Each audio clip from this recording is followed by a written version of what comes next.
देख रहे हैं हिमाचल न्यूज़ 24/7। हमारे जहन में एक मसला शिमला नगर निगम से संबंधित और शहरी विकास विभाग जो हमारे पास है उससे संबंधित जो हमारे पूर्व विधायक है आदरणीय श्री राजेंद्र राणा जी, उन्होंने कुछ इरेगुलरिटीज़ का मसला पेयजल योजना जो शिमला के अंदर चल रही है उसके संबंध में उठाया है। मैं उस विषय में कुछ स्थितियां जो है वो स्पष्ट करना चाहता हूं कि शिमला के अंदर जो प्रेशराइज्ड 24/7 वाटर सप्लाई स्कीम है, ये वर्ल्ड बैंक द्वारा इसको एनविसेज किया गया था और दो फेजेज़ में इसको बांटा गया है, जिसमें एक में इसको सतलुज नदी से ये पानी उठाकर दूसरे फेज़ में इसको शिमला के हर घर तक प्रेशराइज तरीके से 24 घंटे ये पानी देने का प्रक्रिया है।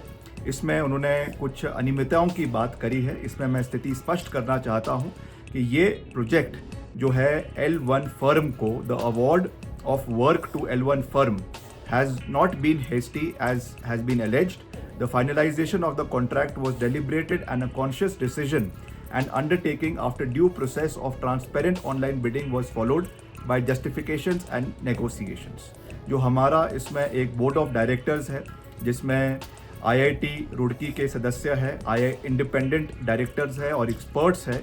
इन्होंने 23 फरवरी 2024 को इस बैठक में ये निर्णय लिया कि जो L1 फर्म है उसको ये अवार्ड किया जाएगा, जिसके बाद तत्पश्चात 13 मार्च 2024 को जो हमारी काउंसिल ऑफ मिनिस्टर्स हुई है उसमें इसकी मुहर लगने के बाद ड्यू प्रोसेस के साथ इसको अवार्ड किया गया है। जैसा इसमें कहा गया है कि ये सिंगल फर्म को दिया गया है, इसमें मैं कहना चाहूँगा कि the construct of water distribution project was envisaged as a single integrated contract for the city of Shimla akin to a one city operator concept.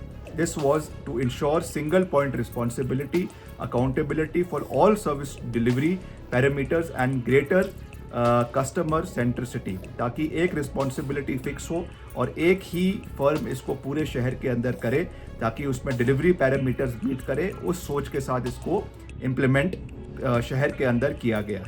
और उसमें एक और बात जो उन्होंने उठाई थी कि इसमें 10 करोड़ रुपए का एडवांस इस कंपनी को दिया गया है। This is factually incorrect.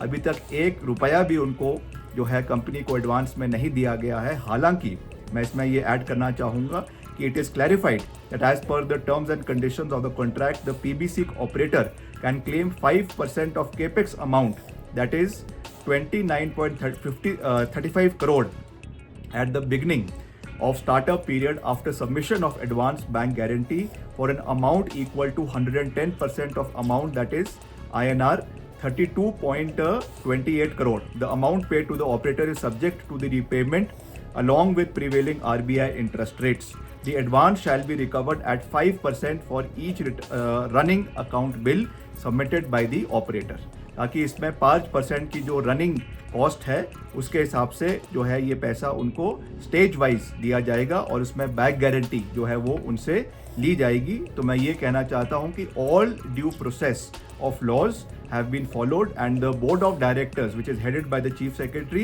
and all the independent members and experts जिसमें IIT के सदस्यों को भी हमने लिया है, उन्होंने अपने रिपोर्ट के हिसाब से इसको अवार्ड किया गया है। इसलिए जो ये बयान आदरणीय राजेंद्र राणा जी ने दिया है वो राजनीति से प्रेरित है, फैक्चुअली इनकरेक्ट है और आने वाले समय में इसका एक पूरा रिकॉर्ड हम जो है जनता के सामने भी रखेंगे ताकि इसमें कोई भी क्वेश्चन मार्क जो है वो ना लगे। Because we are government headed by the honourable chief minister Shri Sukhvinder Singh Sukhu. हम ट्रांसपेरेंसी में बिलीव करते हैं और पारदर्शिता से हर काम हमारे विभाग में और सरकार द्वारा किया जाएगा, इसका मैं आपको पूरा विश्वास दिलाना चाहता हूँ। Thank you. आप देख रहे हैं हिमाचल न्यूज़ 24/7।